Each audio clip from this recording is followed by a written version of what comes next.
One thing that really annoys me in Uncharted co-op, Uncharted 3 and Uncharted 2, is team killers. You know the ones who just for no reason just start shooting you, trying to engage in a competitive firefight when it's a co-op game mode.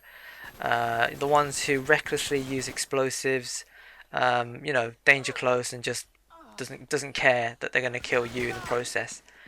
These are the people that ruin the experience for everyone, and it's unfortunate because um, having friendly fire explosives in co-op makes things a lot more intense. You can't, you shouldn't use explosives willy-nilly and just, not care about your teammates. That's the whole point of them being friendly fire. And you do have the booster that has it on, so most people use that and they play the game and whatnot. But some people don't use the boosters, and that's fine as long as you take care with the explosives. But when you're playing on crushing, when, as I said before, grenades are plentiful and it's unavoidable that you're going to be chucking nades here, there, and everywhere. And when you use weapons like RPGs and the hammer, or indeed kickback nades like the cluster and the mega bomb, these things are lethal if used incorrectly. And unfortunately, there are some people out there who just don't give a crap about other players. And even there are many seasoned players out there, and for some reason, I don't know why they do what they do. I can only imagine they can't play multiplayer competitively because they suck, and therefore they have to come into a co-op game and shoot people who aren't prepared to get into a firefight because that's not what they're there for. They're there to play co-op. So yeah, something needs to be done about these team killers. Something drastic needs to be done. I'm thinking a ban of some sort.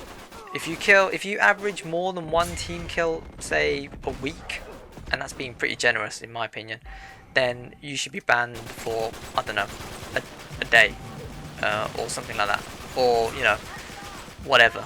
But they can't keep getting away with this because you boot them from the game, they'll join someone else's game, they'll ruin that game, or in some cases they'll just rejoin your game and start messing around again, because sometimes it takes a while to find players, and so you end up playing with the same people, and so you just get lumbered with the same idiot, and that one idiot just ruins the experience for two other people, and so on and so forth. And it's something that needs to be dealt with. I'm really surprised that it wasn't dealt with in Uncharted 2. I guess it was a little bit less of a problem. I don't really remember too much about Uncharted 2, but I know there were the fair share of reckless nade users, but I don't know if people were actually going around just shooting other players, just, I don't know, just to mess with them. But in Uncharted 3, it seems to be that happens more than I care to, more than I care to count. And so something needs to be done. So if you got any ideas, then obviously, let me know in the comment section. But I personally think they should keep track of how many team kills that you've committed, and if it averages more than say one a week, which is what I'm thinking, then you should be banned for a certain amount of time. And if you keep reoffending, then you should be banned for longer and longer and longer each time, because it's just not fair. And if everyone else can play the game for what it is, why can't they? There is competitive multiplayer. If you want to go and start a fight with someone else, go and do it there. All right, there's no need to wreck other people's experiences in co-op. All right, so I've got that off my chest. It is something that really annoys me and really bugs me about the game. And so I just want there to be a fix, whatever that is. Team killers need to be punished, whether it's demotion or bans or just whatever, anything. Put them all in the same playlist. Just get them away from people who actually want to play the game. And when you're playing games that are like 20 minutes long, you want to know you can trust the people you're playing with, not someone who's going to recklessly use explosives without regard for anyone else. That shouldn't happen. This is called co-op, not free-for-all. So, yeah, team killers need to be punished. Something needs to happen to these guys or girls. Clearly they don't care, or they're doing it on purpose. Either way, they need to be dealt with. There needs to be punishment, there needs to be a deterrent, and there needs to be a better way of reporting these players. I love co-op quite a lot, as you can probably tell by all the ranting that I've done so far. And it was really nice in Uncharted 2 to have trophies that recognised the difficulties that you've overcome. So if you beat, if you beat a crushing map with just one other person, a duo, then you'd get a trophy for that. But in Uncharted 3, they actually steps it up, and they gave you a little star on your emblem, not emblem, on your rank, yeah, rank emblem thing.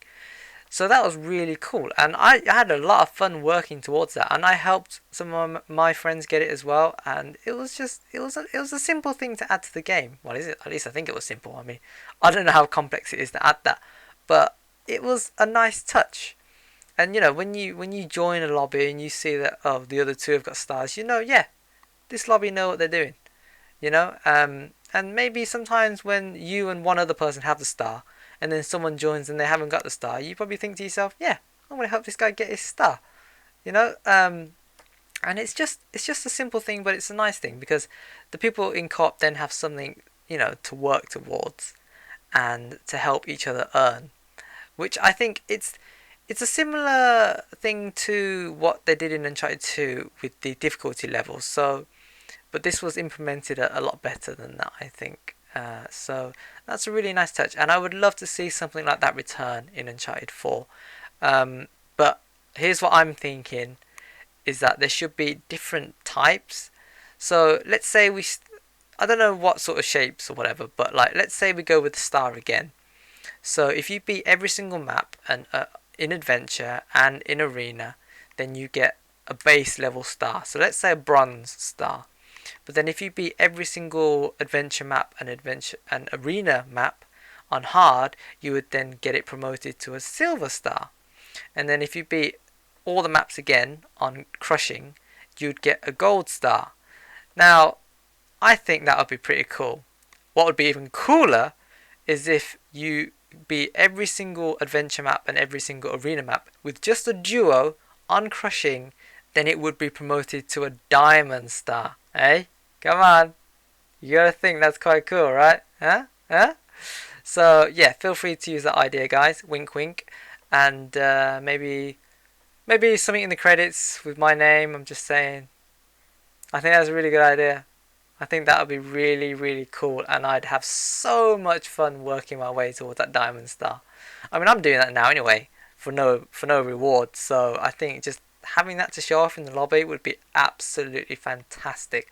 So yeah, please guys, if you could different levels of stars just to represent the different levels of achievement, that would be absolutely banging.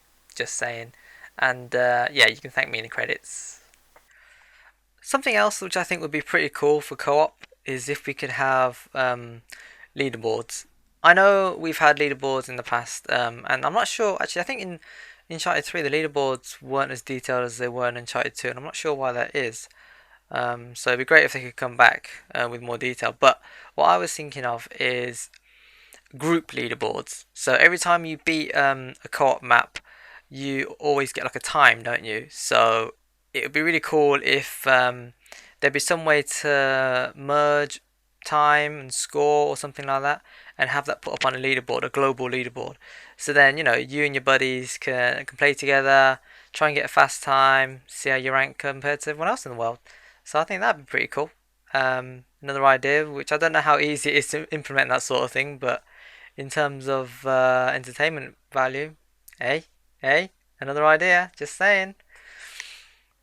So the final thing that I want to talk about is collectibles in co-op. Now, I know they have the treasure drops in multiplayer as well, and I'll talk about that separately in another video. But in terms of co-op, for the most part, I think in arena the treasure drops are okay, because you know you play the game, you do move around the map quite a lot, so picking up a treasure is not too much of a big deal. It's a bit grindy having to well, I mean, I played a lot of co-op, so I eventually got the treasures. But I know a lot of people gave up because it was just they would have had to play a lot more than they wanted. And I suppose, I guess, I mean, if you play a lot, then I guess you eventually rewarded. But the point is, I don't think the rewards really match the amount of time you had to play in order to get all the treasures unlocked. So I just feel like there should be maybe something else. I mean, I mentioned the diamond star on the rank emblem, possibly something on that. I mean, I know the emblem's quite small and there's not a lot of room for other stuff, but possibly two sort of two symbols on the emblem, maybe one bottom left corner, one bottom right corner. I wouldn't say any more than that because it would just look ridiculously cluttered otherwise. So yeah, maybe I don't know. So I think the diamond star is definitely a good idea. Well, I would, and I just think maybe something else. If you're gonna do treasures again, or something, or something like that, then perhaps it would be nice to have another symbol in another corner of the rank emblem. Now, co-op adventure is a slightly different matter. Having to play the same levels or same sections over and over again just to get the chance to have a crack at a boss to get a treasure, that got boring fast. And I know a lot of people resorted to farming those boss sections, and to be honest, eventually that spilled over to public matches, and it affected me. I ran into several instances of people suiciding on purpose, trying to cause a restart of those sections, and it was annoying. It eventually stopped because either people got what they wanted or they just moved on because they weren't getting it. But at the time, it was really annoying, and I would prefer if that wasn't going to happen again in Uncharted 4. By all means, have treasures, but don't make it so that people can farm and stuff because it's going to happen and it's going to ruin public matches. And it's just not fun. And it's not fair on the people who want to play just normally, without going for these treasures.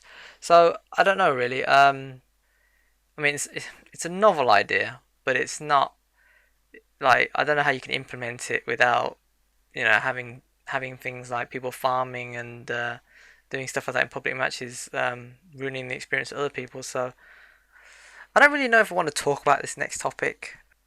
It's something that it's been reoccurring. It's a reoccurring theme in the last in recent years in terms of big video game releases, and that is the subject of microtransactions and DLC. Now, I'm not the biggest fan of DLC. I like that it's extra content, but I don't like the principle of having to buy it.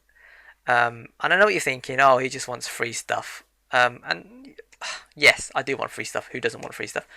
But the point I'm making is, I'd be happy if that DLC didn't exist in the first place, so that I didn't have to not buy it, sort of thing. Like, I don't blanket ban on all DLC.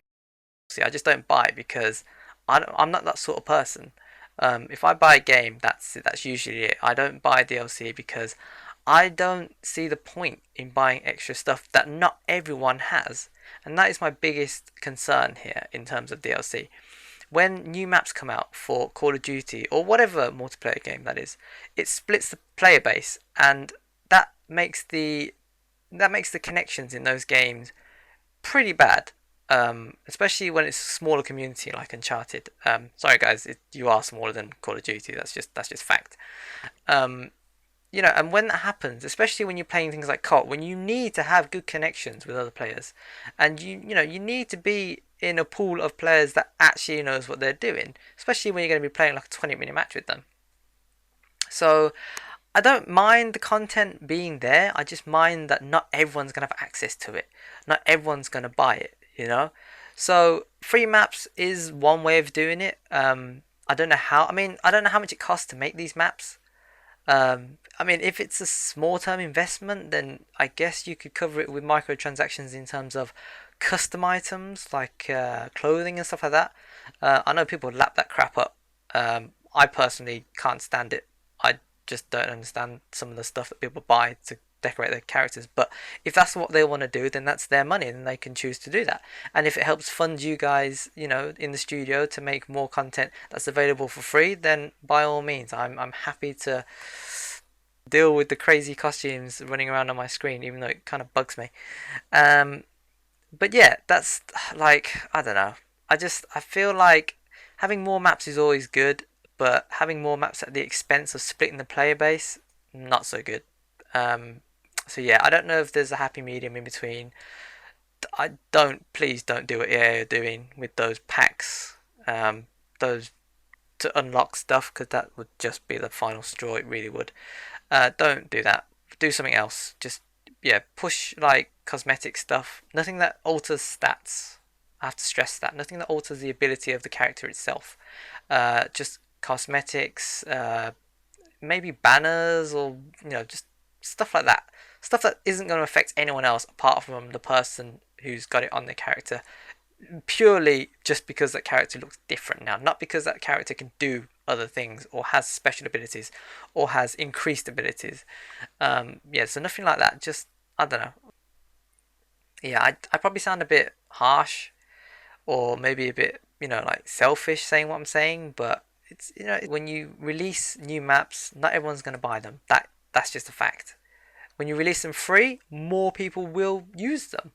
Um, so, I'm just saying, if you want to keep the community all stuck together in one big blob, then just be a bit be a bit careful. Is all I'm asking. This part of the video, I just want to direct at all the people working at Naughty Dog. I just want to say thank you for creating such an amazing franchise. Uncharted is one of the best game series I've ever played, and some of the characters in there I absolutely adore. I'll probably talk about it quite a lot, but I play as Chloe all the time, and she's one of my favorite characters in gaming. Full stop. And while Drake's cool and all that, but you know what I mean. And so yeah, I just want to say thanks. Some of my best experiences in terms of gaming have been on Uncharted. Back in the day, in Uncharted 2, clutching out those rounds or getting to those checkpoints on my own. Those were adrenaline pumping moments, and those are the memories that you keep. All these years later, I still remember. Well, okay, I don't remember every single instance, but those are good times, and Uncharted 3 as well. When you get into those situations where you have to work together well as a team, in co-op matches or in co-op objective adventure. And those are the moments that you share with your friends. And indeed, I've made some really good friends on Uncharted co-op. I mean, when you play for hours on end with the same group of people, it's hard not to make friends with people. And there are some people on there that I've met while playing, and we're good friends now. Even though we don't play as much Uncharted anymore, because the game's quite old now, and we move on to different things. But I still revisit Uncharted every now and then. Uncharted 3, Uncharted 2, I still play. It takes a bloody long time to find a game on Uncharted 2. But when I do find a game and it's not with a noob, then I do have fun, and I still have fun. So yeah, just want to say thanks, and keep up the good work. And I'm really looking forward to Uncharted 4. And if you happen to take on board any of the ideas or suggestions or thoughts that I've laid out in this video, or indeed any of the other videos I intend to post, then that'd be great. I don't know how far you are into the game now. I don't know how far away you are from going gold. The release date you said was March, so hopefully there's still time to implement a few changes. But again, I don't know how much it is that you've already done with the game. You might have already implemented these things, but like I said, if I don't voice my concerns and stuff now, then it might be too late. So well, the video is probably already too late. I should have done it years ago, but I've got the time now, so I'm making it now, and I just want to share it with you guys and girls. So yeah, thanks again. Alright then, so we're coming to the end of this very long video. This has been my Uncharted 4 cooperative wish list, and I'll be doing two more, one for campaign and one for competitive multiplayer. So if you're interested in hearing my thoughts and opinions and ideas for those, then be sure to check back sometime in the future. And if you feel strongly enough that my ideas are good, then feel free to tweet this video at the devs, Naughty Dog. Give them a little nudge, tell them your boy Alan sent you, and that the ideas are pretty solid. I'm sure I'll be tweeting them myself, so I mean, you could always just say, yeah, that guy's got some good ideas, check out his video, or something, But seriously though, I really do like Uncharted, and I love co-op, and if this is the last Uncharted game which is what they're hinting at. You know, I want it as much as they want it to be the best one yet. And if I'm going to be playing this game for the next 3, 4, 5 years, obviously, you know, I want it to be really good and perfect. And I just hope that some of my thoughts, you know, are taken on board. Not because I think I know better or anything like that. I don't know how I've come across in this video to you guys and girls, but I only say what I say because these are the things that do annoy me, and if they annoy me, they probably annoy other people. And so, you know, they need to be addressed. And if I'm not voicing them out now before the game comes out, and they aren't fixed, then you know, well, that's kind of my own fault. If I have these concerns and I don't voice them, then who's gonna know? So yeah, so that's why I decided to make this video, and I'm gonna make the other two videos as well. So yeah, anything you'd like to share with me, leave it in the comment section below. If you enjoyed the video, please consider tapping that like button, and if you feel really strongly that my ideas are good, then tweet at the devs for me at Naughty Dog. I'm not sure if they have a community manager. They used to, but I don't know who it is at the moment if they do have one. So just tweet at Naughty Dog, and I'm sure they'll read that at some point, or they can just blank us all, but I'm sure they won't. So yeah, until next time, probably the next Uncharted video, wishlist video. Take care, and I'll see you later.